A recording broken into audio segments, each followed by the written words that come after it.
श्रीलंका भी बांग्लादेश की नहीं सुनता, तो फिर इंडिया किस चीज का खित्ते का चौधरी है? इंडिया अपने आप को खित्ते का चौधरी बना रहा है। वो कह रहा है मैं इस खित्ते का चौधरी हूँ, और बांग्लादेश तुम भी लाइन में खड़े हो जाओ, श्रीलंका तुम भी लाइन में खड़े हो जाओ, नेपाल और भूटान की तो बात कोई नहीं है। पीछे रह गया वो जो था, क्या नाम है उसका, बैंकॉक। उसको कह दिया भाई साहब आप आपके साथ स्ट्रेटेजिक पार्टनरशिप खोल लेते हैं, आप ठीक है आप काम कर रहे हैं। अच्छा, पाकिस्तान के साथ वो लाइन नहीं खोलना चाहते, तो वो समझते हैं कि हमें श्रीलंका को हमने बहुत पैसा दिया है पिछले 2 सालों में, तो वो हमारे साथ ठीक है। बांग्लादेश को वो समझते हैं एक तो मुसलमान मुल्क है, तो हमें इसको ठीक करना है, वैसे भी ठीक करने की जरूरत है, इनका स्टाइल, इनका अंदाज। और दूसरा ये है कि इस मुसलमान मुल्क की थोड़ी तबीयत खराब है। तो बांग्लादेश क्या सोच के इंडिया को आंखें दिखा रहा है? भूल गया है कि 1971 में यही इंडिया था जिन्होंने इनको मशरकी पाकिस्तान से बांग्लादेश बनने में सपोर्ट की थी। एक मुहावरा है कि जब गीदड़ की मौत आए ना तो वो शहर की तरफ निकल पड़ता है, ठीक है। तो जाहिर बात है बंगालियों को भी इसका बड़ा शौक चढ़ा हुआ है, तो ठीक है आप इंडिया का सामना करें, और आपकी माजी हमें पता है, और आप हमसे ये लगे हुए हैं और हमारा ही हिस्सा थे, ठीक है। तो 71 के अंदर ये हुआ, और इसको बांग्लादेश का बनने में इंडिया का सबसे बड़ा किरदार है, आई वुड से, ठीक है। उसके बाद हमारे जो पॉलिटिकल क्राइसिस थे वो अपनी जगह, लेकिन इंडिया ने सबसे बड़ा किरदार अदा किया। आज बांग्लादेश को चाहिए कि वो इंडिया के पैर छुए, उनको कहें नमस्ते जी, हमें माफ करो। इस नोटिफिकेशन ने बांग्लादेश की रातों रात नींद उड़ा दी। फैसले में भारत ने बांग्लादेश को दी जाने वाली ट्रांसशिपमेंट कार्गो सुविधा खत्म करने का ऐलान किया।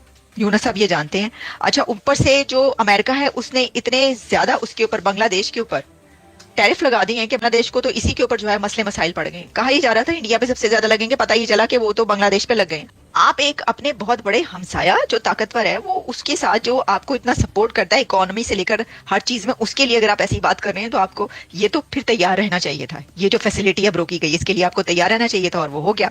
भारत ने 2020 से बांग्लादेश को ये सुविधा दी थी, जिसके तहत बांग्लादेश अपने सामान को भारतीय बंदरगाहों जैसे कोलकाता, हल्दिया, मुंबई और हवाई अड्डों जैसे दिल्ली, चेन्नई से बाकी तीसरे देशों तक पहुंचा सकता है, यानी निर्यात के लिए इसका इस्तेमाल। बिल्कुल, पता नहीं पढ़े लिखे शख्स को इस तरह की बात नहीं करना चाहिए। ऐसे लोग कहते हैं पढ़े लिखे जाहिल, पढ़े लिखे जाहिल को इस तरह की बात नहीं करनी चाहिए। इख्तिदार दिए इसका मतलब ये नहीं कि आप झूठ का पलंदा उनके सामने रखें। आप इंटरनेशनली देखें, जब इकोनॉमी की बात की जाती है ना, तो बायलैटरल रिलेशंस अपने बेहतर करने होते हैं हर मुल्क के साथ। जबकि नेबरिंग कंट्री हो जिसमें आपका बॉर्डर उनके साथ अगर हो, बॉर्डर कंट्रीज के साथ, लैंडलॉक कंट्रीज के साथ, बाकी एरियाज के साथ, तो आपको चाहिए कि आप बांग्लादेश के, इंडिया के साथ अपने ताल्लुकात इतने बेहतर करें कि इंडिया बांग्लादेश में इन्वेस्ट करें। आप सींग अड़ाए बैठे हुए हैं। ठीक है, लॉन्ग टर्म सिचुएशन क्या है? लॉन्ग टर्म सिचुएशन ये है कि भाई आपने एक धचका दे दिया इंडिया ने बांग्लादेश को। जब धचका दे दिया तो उसके बाद अब पैनिक शुरू हो गई, तो इस पैनिक की वजह से ही करोड़ों अरबों रुपए का नुकसान हो जाएगा। वो जो बायलैटरल ट्रेड है, या वो जो ट्रेड नेपाल, भूटान या बाकी जगह पे जाती थी, वो ही उसकी उसको नुकसान होगा बहुत बड़े पैमाने पे। तो मुझे ऐसा लगता है कि ये they are waiting for time. और ये सिर्फ एक चीज नहीं है, इंडिया बहुत सारी ऑयल सप्लाईज भी बांग्लादेश भेजता है, स्टेप बाय स्टेप। लेकिन उन्होंने ये देखना है कि हमारे जो लोग हैं उनको भी नुकसान ना हो। मोदी सरकार ने बांग्लादेश का हुक्का पानी बंद कर दिया है। बांग्लादेश जो कि अपनी इकोनॉमी को बचाने के लिए हाथ पांव मार रहा था, कभी पाकिस्तान के पास आ रहा था और कभी चाइना में जाके बड़ी बड़ी बढ़के मार रहा था, बड़ी बड़ी स्टेटमेंट दे रहा था कि खित्ते के जितने भी ओशन है बांग्लादेश उनका अकेला इकलौता गार्डियन है। इंडिया ने बांग्लादेश को ऐसा मुंह तोड़ जवाब दिया है कि बांग्लादेश को खाने के लाले पड़ गए हैं। चीन में उन्होंने कोई 2-4 बढ़के मार दी, बहुत बड़ी बड़ी स्टेटमेंट्स दे दी।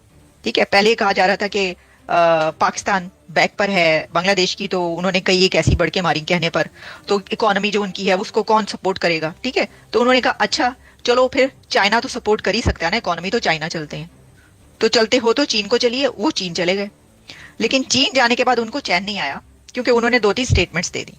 और वो एक तो स्टेटमेंट आपको पता ही है, बहुत सारी थी कि जिसमें उन्होंने जो बात की थी कुछ स्टेट्स की और कुछ ऐसी, और साथ में उन्होंने कहा कि Bangladesh is the only guardian. Mohammad Yunus जो है वो अपनी इकोनॉमी को बेहतर करने के लिए दाएं बाएं का रुख कर रहे हैं। उन्होंने चाइना में जाकर बड़ी बड़ी जो है वो बातें की हैं, बड़ी बड़ी बढ़के मारी, और इंडिया ने किया क्या है कि उनके साथ जो ट्रांसशिपमेंट का एग्रीमेंट था वो खत्म कर दिया है। क्या कहना चाहेंगे? बहुत बड़ा जो स्टेप लिया है इंडिया की जानिब से, इंडिया ने बांग्लादेश का एक लिहाज से कहे कि हुक्का पानी ही बंद कर दिया है। डॉक्टर यूनुस साहब को ये बातें नहीं करनी चाहिए, क्योंकि अपनी इकोनॉमी को देखें, अपने लिटरेसी रेट को देखें, इंडिया का बहुत आगे है, इंडिया की इकोनॉमी उनसे बहुत आगे है।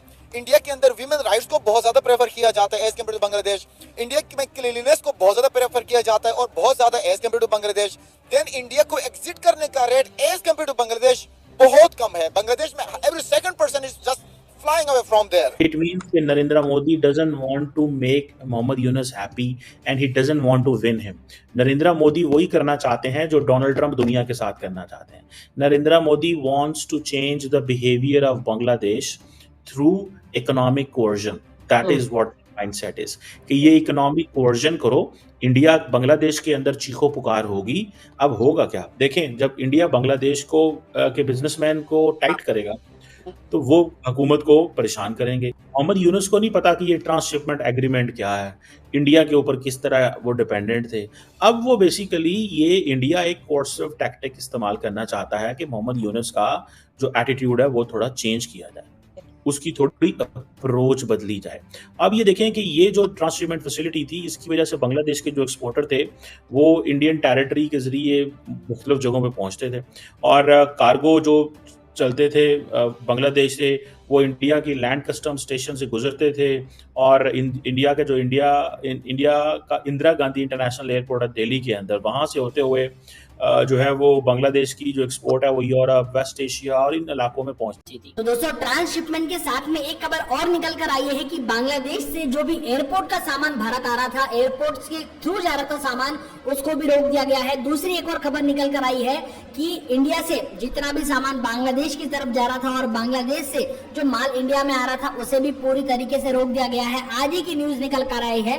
पाकिस्तानी मीडिया का अभी तक तो रिएक्शन नहीं आया है इसके ऊपर, लेकिन यहाँ पर जो माल भरे हुए थे ट्रक्स के अंदर उनको बॉर्डर पर रोक दिया गया है। इंडिया से जो सामान था उसे भेजना बंद कर दिया गया है। और आप देखिए अभी तो ट्रांसशिपमेंट के ऊपर इतनी बड़ी यहाँ पर मुसीबत आने वाली है क्योंकि बांग्लादेश को एक ही दिन के अंदर करोड़ों डॉलर्स का नुकसान ऑलरेडी हो चुका है और आने वाले एक हफ्ते के अंदर आप देखेंगे कि ये तरसने वाले हैं खाने के लिए। फिर से 300-400 रुपए किलो टमाटर और प्याज इनके देश में होने वाला है। देनों की आपकी इकोनॉमी में कुछ नहीं है, देनों का भी खजाना बिल्कुल खाली है, देनों के इंडिया के साथ ताल्लुकात बिल्कुल ठीक नहीं है। वो अपनी जगह के शेख हसीना वाजिद साहिबा ने इस वक्त वहां बना लिया हुआ है और वो चाह रही है कि बांग्लादेश के अंदर जितने भी करप्ट अनासिर हैं उन सबको कड़ी से कड़ी सजा मिलनी चाहिए, जबकि यूनुस साहब कोशिश कर रहे हैं कि इनको वहां लेके जाए, उनके एहतसाब हो। Having all these things, political crisis से बांग्लादेश गुजर रहा है और इंडिया के पास जो पॉलिटिकल क्राइसिस है वो नहीं होने के बराबर है as compared to Bangladesh. India जो है उसने ये जो ट्रांसशिपमेंट फैसिलिटी है जो कि बांग्लादेश को अलाउड थी कि वो अपनी गुड्स वगैरह एक्सपोर्ट कर सकता था किसी भी थर्ड कंट्री को, इंडिया के जो लैंड कस्टम स्टेशन पोर्ट्स थे और एयरपोर्ट से, ये जो बेसिकली ये 8 अप्रैल से ही उन्होंने ये किया है और ये 5 साल का एग्रीमेंट था जो कि जून 2020 में हुआ था। अब बांग्लादेश की जो ट्रेड लॉजिस्टिक की जो कॉस्ट है वो बढ़ेगी बेसिकली। तो वो बांग्लादेश देखिए ना, एक तरफ अमेरिकन ने बांग्लादेश के ऊपर 39% टैरिफ लगा दिए, वो तो चलो ट्रम्प एडमिनिस्ट्रेशन ने उसको 90 डे का मोरेटोरियम उसके ऊपर लगा दिया है, लेकिन बांग्लादेश के लिए इकोनॉमिक चैलेंज तो बढ़ गया।